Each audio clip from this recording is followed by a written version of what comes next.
La mañana. La mañana. En directo.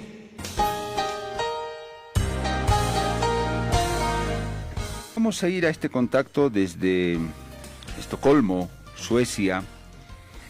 Ahí está Annika Silva, que es la directora de la Unidad de Evaluación y Análisis Político de la Democracia de IDEA Internacional.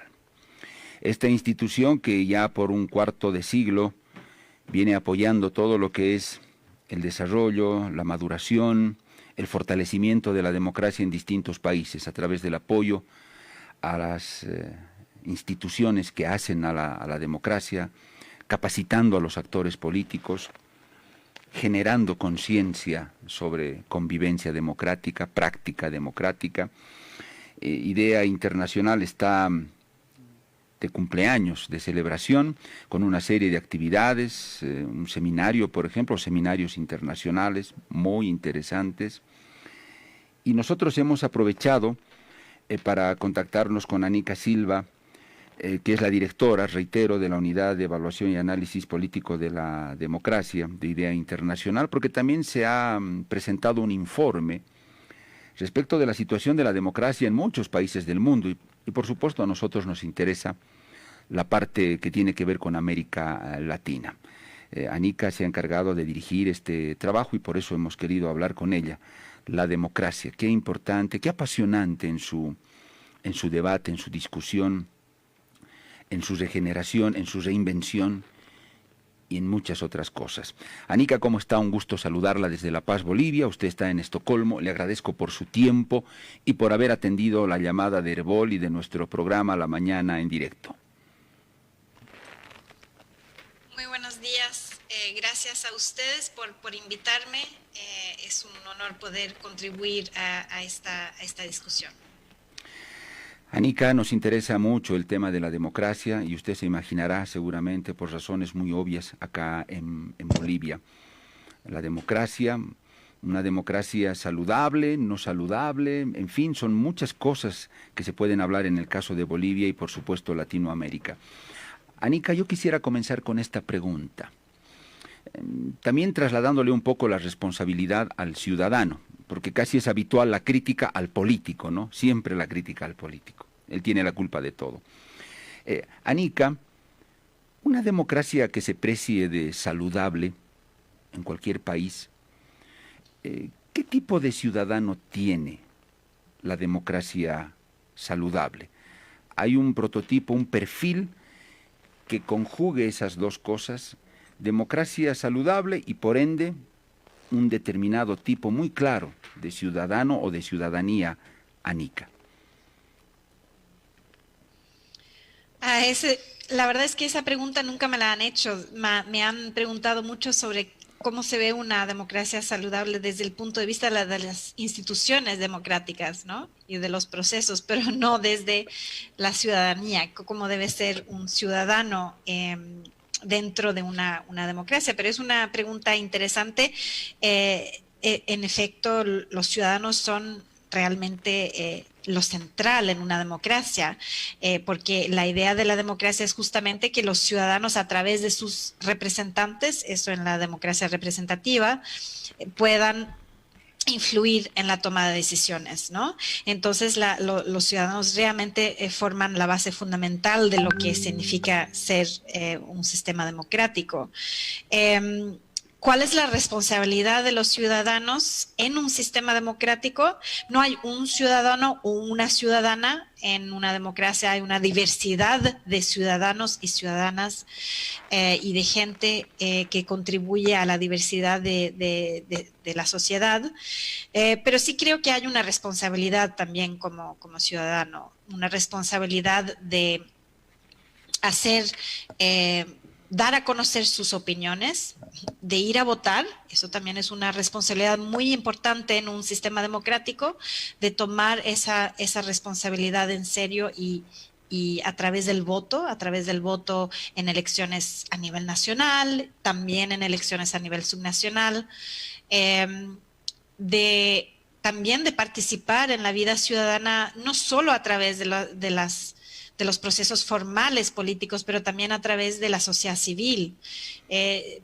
las democracias saludables también necesitan ciudadanos activos, dinámicos, que actúan dentro de la sociedad civil. Y para también terminar, creo que ciudadanos responsables es muy importante, que hacen valer sus opiniones, pero de una forma constructiva, no destructiva, y que también tengan un diálogo civilizado entre ellos y con los políticos, a pesar de que tal vez a veces tengan diferencias en opiniones y en ideologías, que ese diálogo siempre sea constructivo para ayudar a crear una sociedad mejor. Anika, si comparamos al sistema democrático con un ecosistema, porque creo que es un ecosistema, hay instituciones que están interrelacionadas, que componen, que hacen al funcionamiento saludable de la democracia, normativas, legislación, en fin, cada uno en su tarea. Si comparamos a la democracia con una especie de ecosistema, en este momento en países latinoamericanos, y si usted quiere abordar algún país específico o el de Bolivia también vale, pero en términos generales, a este ecosistema, ¿qué es lo que más está contaminando en este momento ese ecosistema? Hay algunos elementos, algunas cuestiones que se han tornado tóxicas en este último tiempo, que están contaminando y están dañando esta especie de ecosistema que también es un sistema democrático.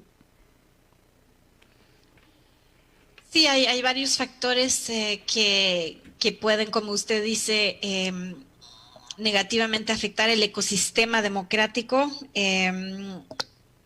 Yo creo que tal vez 3 puntos principales, diría yo. Hay muchos más, pero tal vez 3 que quisiera resaltar, que son muy importantes en el caso latinoamericano. Yo creo que la gran desigualdad socioeconómica que vemos en América Latina es la región más desigual del mundo. Es un factor que realmente afecta negativamente a la democracia, tiene implicaciones porque se traduce en una representación desigual de la ciudadanía en la esfera política, y también reduce la confianza en la democracia de los ciudadanos. Entonces, las desigualdades socioeconómicas sería un factor importante que habría que mirar y ojalá bajar para tener democracias mejores. Otro punto clave, creo, también en América Latina es muy relevante. Obviamente existen en todo el mundo, pero América Latina es una de las regiones también con más altos grados de corrupción, sobre todo con las democracias que tengan más altos grados de corrupción. Creo que la corrupción que se da en muchos países de la región es otro factor que disminuye la confianza que tienen los ciudadanos en la democracia. Así que hay que también luchar para disminuir los niveles de corrupción. Y eso también exige sistemas judiciales que funcionen y que puedan efectivamente combatir la corrupción. Creo que otro tema importante que se ha estado dando últimamente es una creciente polarización política. Es algo que vemos en muchos países de América Latina, pero es también un fenómeno global que estamos observando. Y creo que eso también es negativo para la democracia, porque crea diferencias, crea opiniones muy polarizadas que dificultan el diálogo político, dificultan un diálogo político civilizado, constructivo, y que es realmente importante en un sistema democrático, tener diálogo a través de las diferencias. Y cuando ese diálogo se polariza, eso afecta también a la democracia. Perfecto. Anika, los denominados populismos en esta parte del mundo, América Latina, estamos en un tiempo de evaluación tal vez muy preliminar, o ya existen elementos que puedan dar ciertas luces. Estos gobiernos denominados, o esta corriente denominada populista o los populismos, han constituido un aporte de fortalecimiento a la democracia de nuestra región, o todo lo contrario, han constituido una especie de socavamiento de las bases de la democracia. ¿Qué sienten ustedes en Idea Internacional?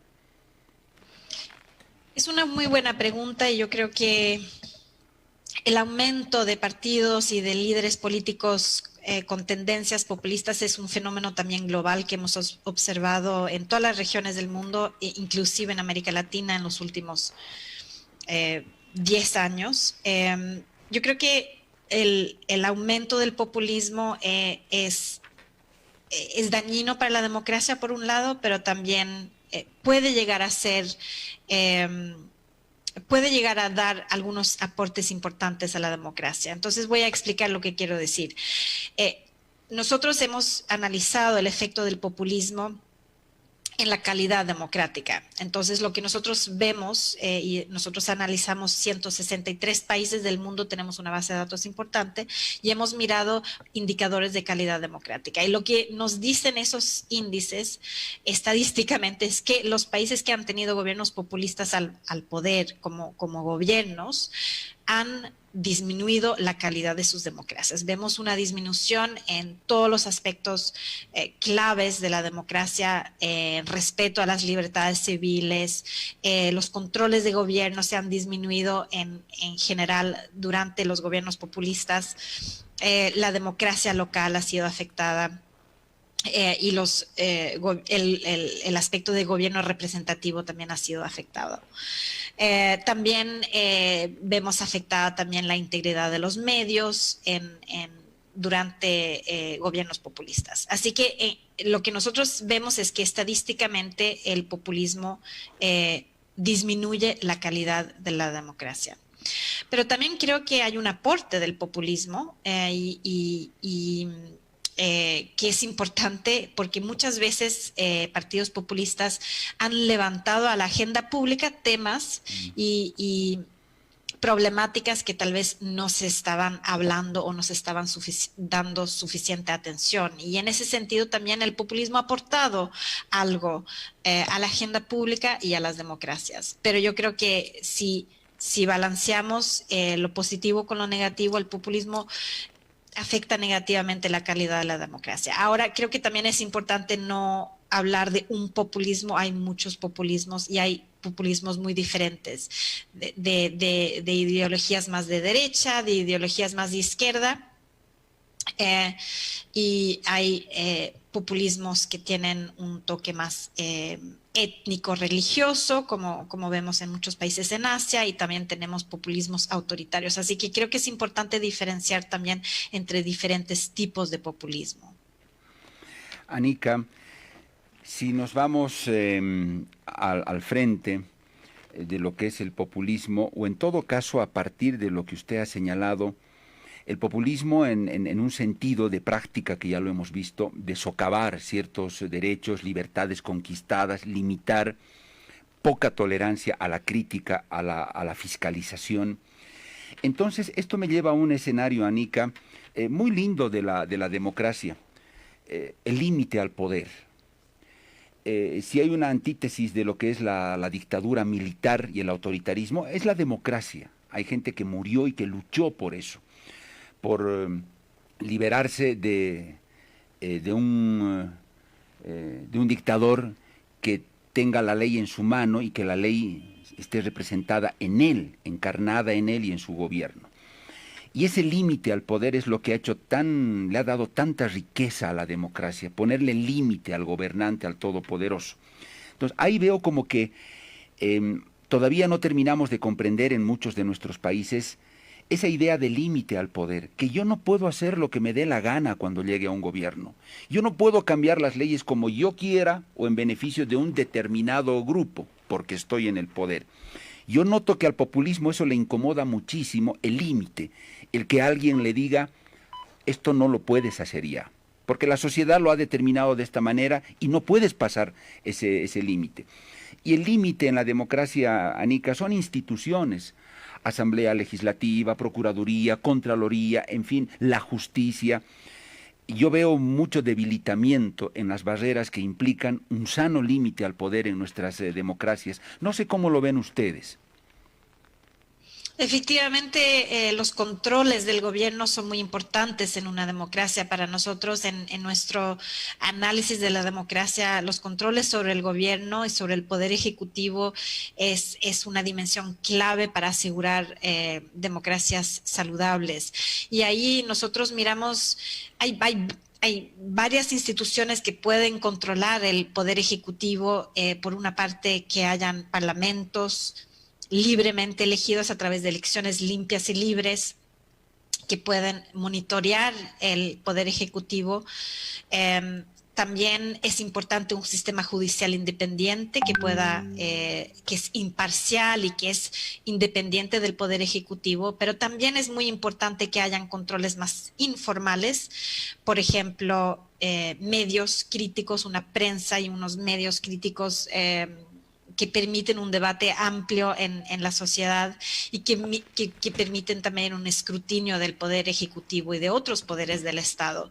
Y también muy importante que haya una sociedad civil dinámica que también puede ejercer otro tipo de control más informal sobre el poder del Estado. Así que para que una democracia funcione no es importante, no es suficiente llevar a cabo elecciones, sino que tienen que funcionar muchos otros aspectos que son claves para que las democracias funcionen eficazmente. Anika, en esto, la reelección indefinida en esta región del mundo, en nuestros países, usted sabe que se ha convertido en una especie de corriente y de argumento jurídico, además, muy construido, ¿no? Que ha servido para que muchos presidentes digan y afirmen la idea de que el derecho, que la reelección indefinida es un derecho humano. La Corte Interamericana de Derechos Humanos ya ha recibido las solicitudes de opinión consultiva de Colombia y de Bolivia, y seguramente es cuestión de esperar, de tiempo, para que se pronuncie y finalmente nos diga al continente si esa lectura o esa interpretación jurídica es real. ¿Eso ustedes cómo lo ven? El hecho de que un gobierno pueda instalar la idea en su sociedad de que la reelección es lo más normal, 1, 2, 3, 4, 5, 10, 20 veces, y que nadie tendría que preocuparse por eso, ¿aporta o socava la democracia? Socava la democracia. Yo creo que la alternancia en el poder es clave para democracias saludables. Y eso es un principio fundamental de la democracia, que pueda haber alternancia y que los votantes puedan elegir y sacar a los representantes políticos del gobierno y que haya un límite a esos mandatos.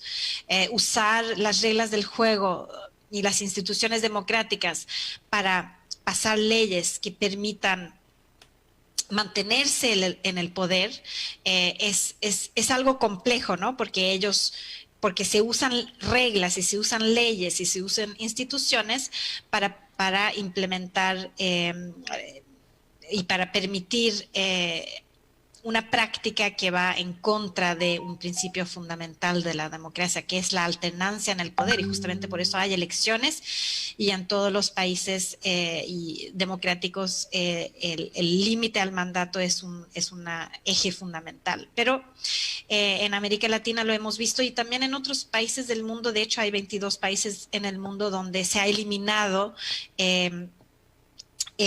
límites a los mandatos presidenciales, y eso es preocupante y no es conforme a las normas democráticas, diría yo. Anika, la cuestión de género, la presencia de la mujer, pero no como un mero adorno, ¿no? Como un mero simbolismo, sino presencia efectiva, con capacidad de decisión, de propuesta, de transformación. ¿Esto se ha dado? ¿Hay un progreso en esto en nuestras democracias? Ahí yo creo que en América Latina hemos visto muchos avances las últimas décadas. Es una de las regiones del mundo donde ha habido más avances en equidad de género. El promedio para América Latina de la representación femenina en los parlamentos está por debajo, por encima más bien del promedio global, a 31%, el promedio global es de 27%. Entonces ahí vemos que América Latina está rindiendo mejor que muchos otros países del mundo. pero todavía falta mucho por hacer. Yo creo que 30% de representación femenina en el Parlamento todavía no es paridad para la región, y eso es lo que es una meta a la cual tenemos que apuntar. La región de América Latina está avanzando mucho en la representación política femenina gracias a leyes de cuotas y también leyes de paridad. Y ahí yo creo que otras regiones del mundo tienen mucho que aprender de cómo ha avanzado en América Latina en ese ámbito para que estas prácticas también se puedan volver más comunes en otros países. Anika, a nivel de las sociedades que tienen democracias, los parámetros a partir de los cuales el ciudadano valora su democracia. A veces tengo la sensación, como periodista, Anika, que la gente contrapone, entra una disyuntiva. Si el estómago de ese ciudadano está lleno, tiene comida. Si su bolsillo está con algunos billetes y monedas para sostener a la familia, de pronto automáticamente la democracia es agradable y es valorada.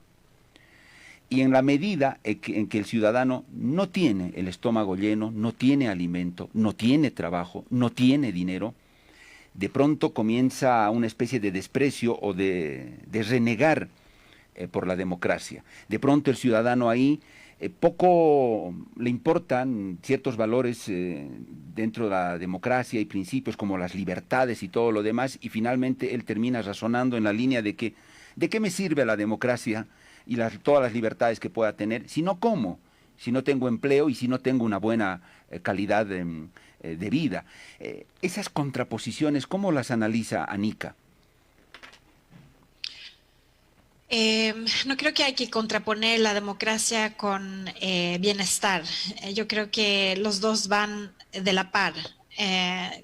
Si comparamos los gobiernos democráticos con los regímenes autoritarios, vemos que los niveles de bienestar son mucho más altos en general en democracias que en los gobiernos autoritarios. Entonces, si la gente piensa que gobiernos autoritarios pueden proveer de mejor manera un bienestar o un desarrollo más equitativo que las democracias, ahí están equivocados.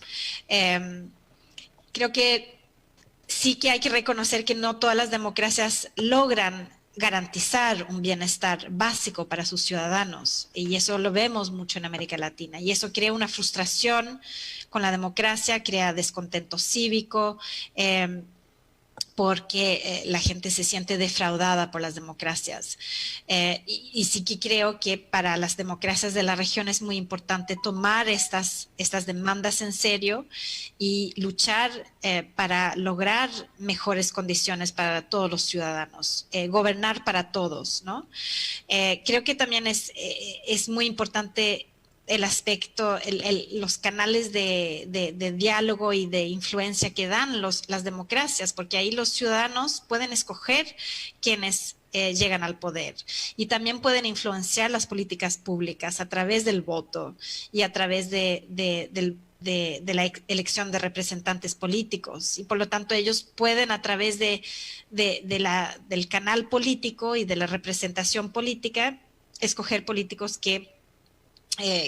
los políticos que ellos piensan van a lograr mejor desarrollo socioeconómico, y esa posibilidad no se da en los gobiernos autoritarios.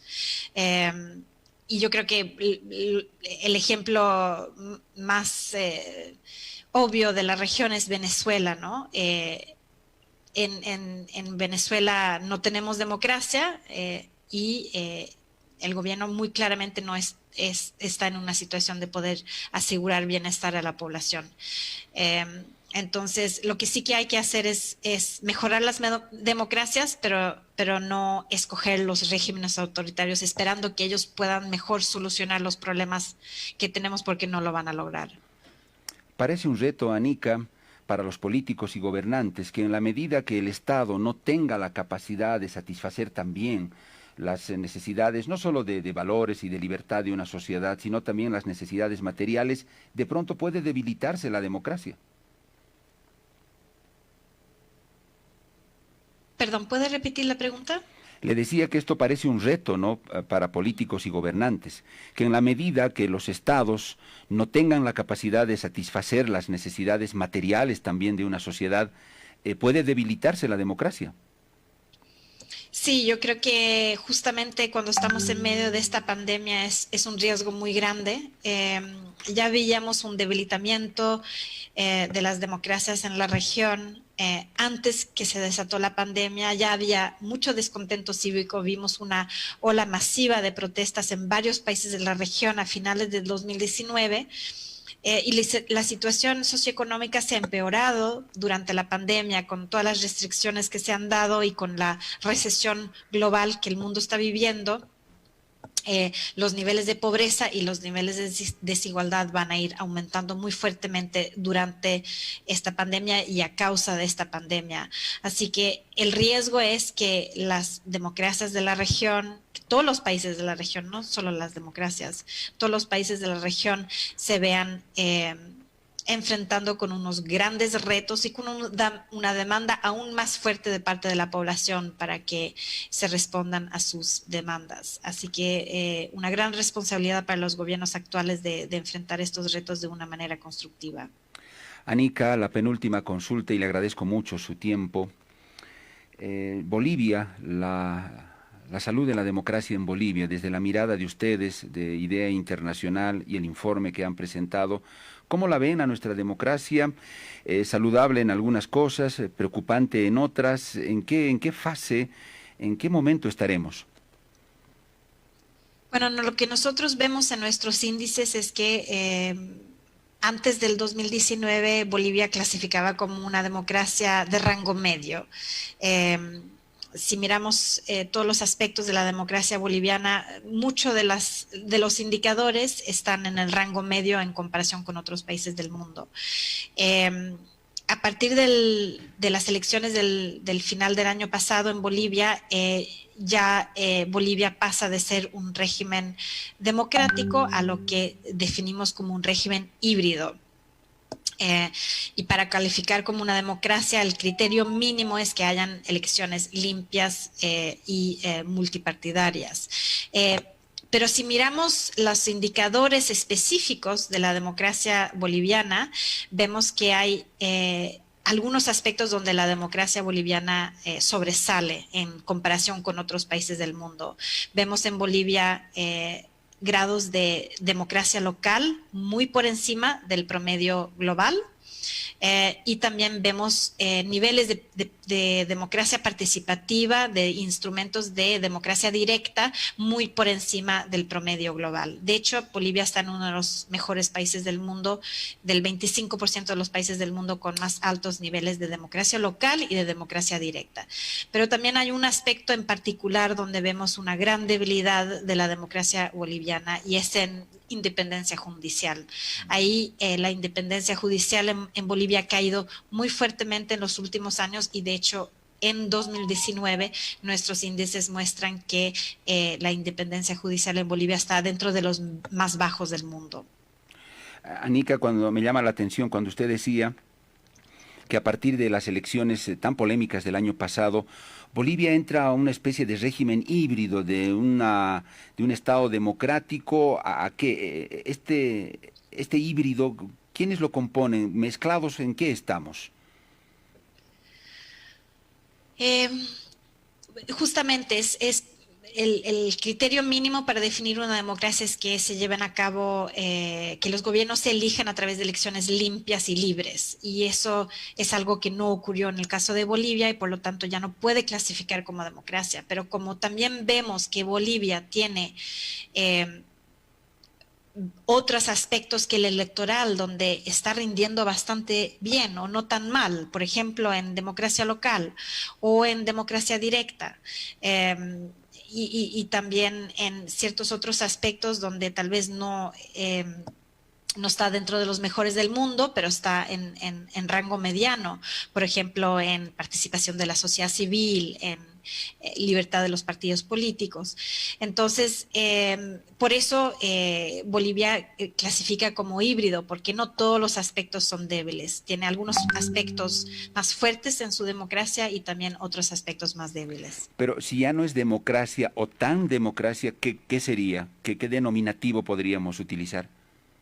Por eso tenemos esta categoría intermedia que llamamos régimen híbrido para los países que no califican ya más como democracias, pero que tampoco son completamente autoritarios. Yo creo que ahí el reto para Bolivia es volver a clasificar como democracia y no volverse autoritario. Eso es el gran reto y ojalá que las elecciones que están por delante lograrán esa meta. O sea, estas elecciones que vienen son realmente muy decisivas, muy importantes para Bolivia.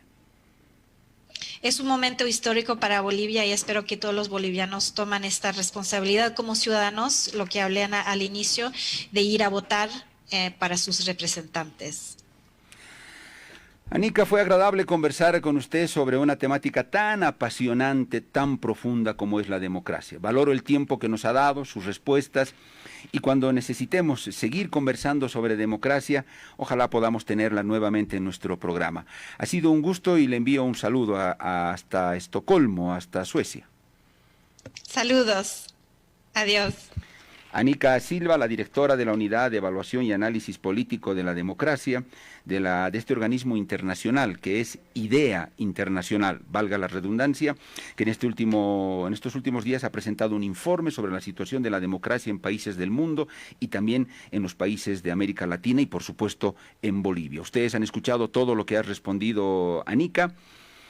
Creo que son temáticas, ideas, aspectos para reflexionar mucho, debatir, discutir y concertar bastante. Hacemos una pausa.